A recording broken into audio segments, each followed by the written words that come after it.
Good morning, everybody. Today we've got another piece of elm. This is going to be a rather large bowl. It'll finish out around 14 inches across, then 4 to 4.5 inches deep, somewhere in there. As you can see, it had some cracking. I spent about a day just dumping CA glue in all the cracks and sealing everything up. We're going to start off with, like normal, doing my tenon. Retruing up the tenon after it dried because it warped. So I'll show you how slow I'm actually going with this tenon here.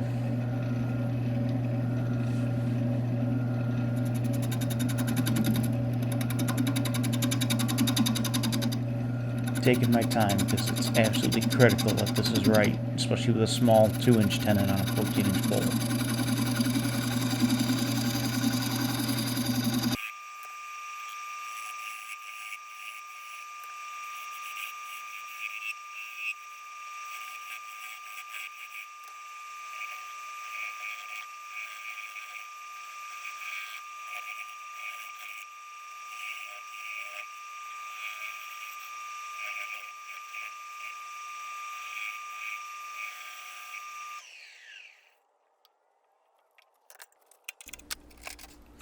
Alright, now we're going to get it flipped around and mounted in the 4-jaw chuck.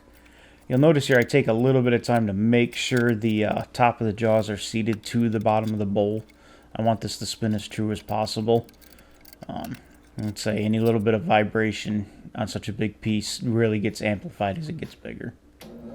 And we'll start with cleaning up the rim. I'll start off at normal speed and then we'll go to 1000% and burn through it.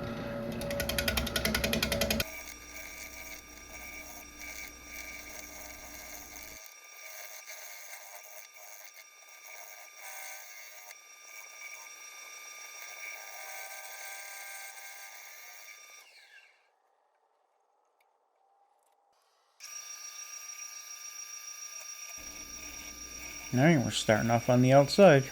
Again, lots of light cuts. With all the figure in this wood and the different grain directions, and there were some knots and stuff throughout it, you just had to go light. Super sharp tools, light, easy cuts. I couldn't put any speed into this at all. So it took me a while to get this thing trued up and to turn the whole thing.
Alright, now we're on the inside.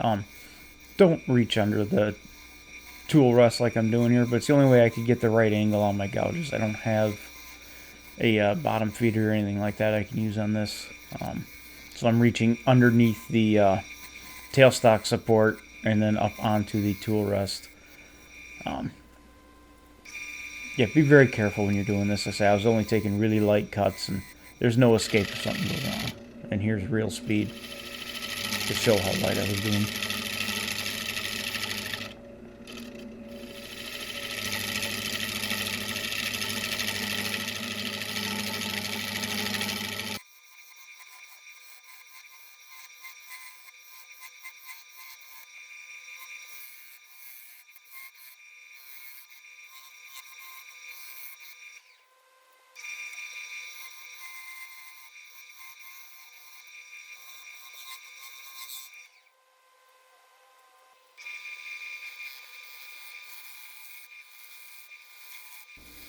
Alright, we got the tailstock support removed. Again, light, careful cuts, trying to work on that corner. You're going to see here in a second, I'm going to show you the gouge. They kept dulling up really quickly. I know they'd dull up because they'd start producing heat. And once they start producing heat, they get a little bit of a black spot on the end of the gouge, which I'm going to show you right here. Come on, focus. You can do it. There we go. You see that little black speck on the tip there? That's because the gouge is dull and it's now starting to produce a lot of heat, and I can feel that on my hand. So I went and sharpened up, and I took and reground the heel on one of my gouges to take the heel off of it. This will allow me to turn that sharp corner on the inside there. I really liked it. I'm going to keep one gouge like that, and I'm going to keep one gouge normal. Doesn't seem to affect the performance of the gouge at all. Just makes it so I can turn the corner. So that might be something to try.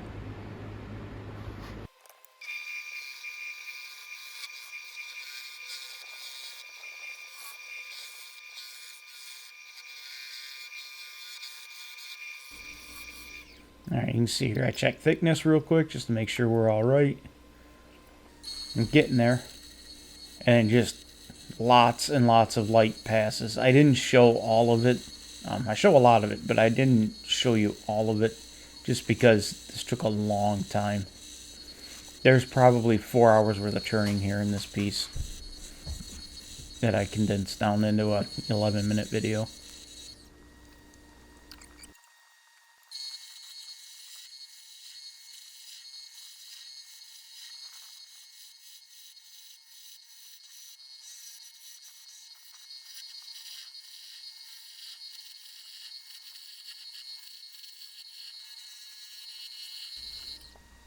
Alright, you see them little black lines in there?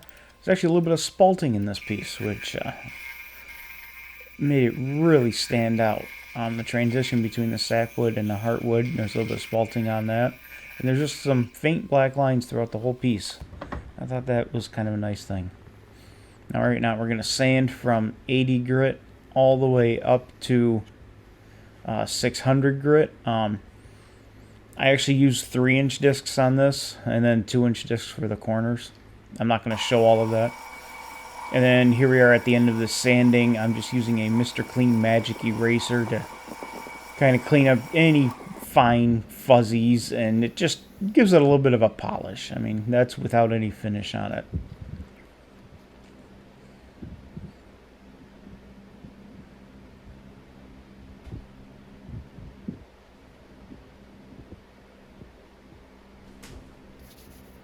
And I'm very happy. Alright, general finishes, wood bowl finish. I put it in a little Dixie cup and then on a rag and wipe it on.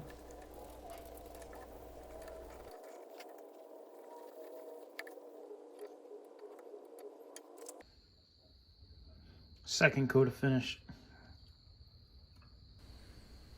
I had to record the second coat of finish. I'm a little bit proud of this one. I say it just came out like glass.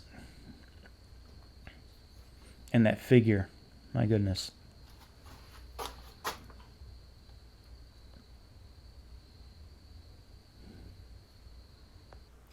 Alright, now for some high-speed tenon removal.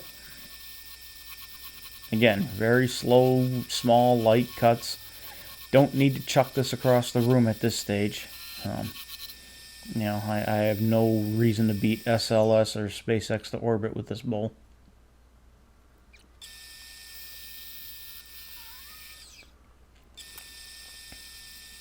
And my little decorative grooves. They serve two purposes. One, I can sand while it's in this position up to those lines.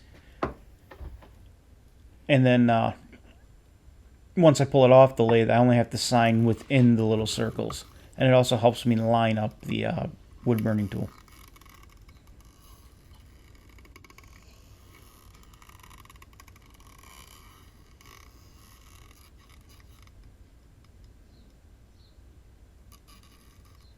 The suspense. There it is, perfect burn. Alright, here it is. One beautiful elm bowl, figured elm bowl. It's another one that I am extremely proud of. Trying not to be in the shot, but it's so big. Alright, I know some of you just skipped to this part. So again, it measured it out at 14 inches wide by about 4 inches tall. Finished with General Finishes wood bowl finish.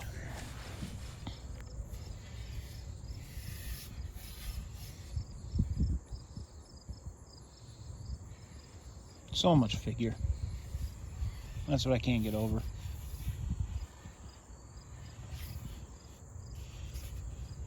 And normally I'd say this bowl will be up on Etsy to sell, but it's already sold. The wonderful young lady that's getting this bowl will be very proud of it, I know. So, thank you for watching. Please like, subscribe, and share, and I hope you all enjoy what I'm doing.